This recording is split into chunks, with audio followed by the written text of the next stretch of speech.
let's dive back into why creationists don't believe in evolution. Last time I touched on the fact that literalist biblical interpretation is impossible in the face of evolution, though faith in itself isn't.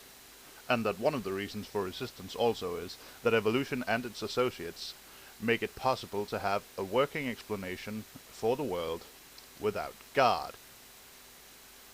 Today let's talk about what I think is the main reason for creationism. I think it is because every time you hear a creationist arguing against evolution, any creationist, every time, he comes up with this.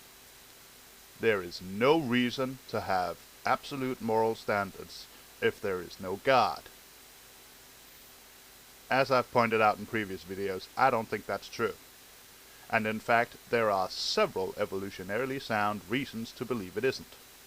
For instance, empathy can easily be a basis for an absolute morality without God. The golden rule, do unto others. And empathy is encouraged by natural selection, because it makes it easier to work as a group. So, having established that this is wrong, let's go on. Creationists have a way of seeing this that is completely contrary, of course.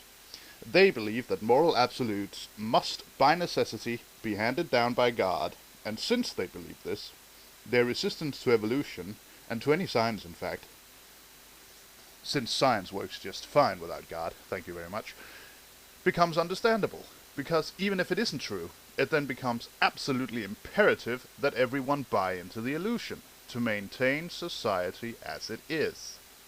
If you buy into their premise, that moral absolutes can only come from God, then everything in their argumentation falls into place.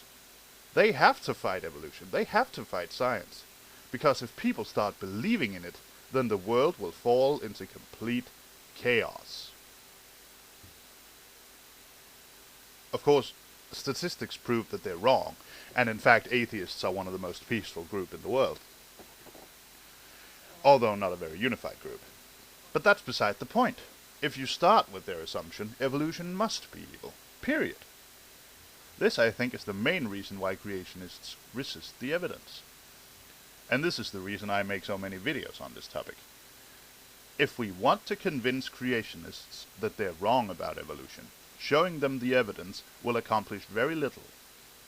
Showing them not only that atheists can have moral absolutes, but also why, becomes imperative.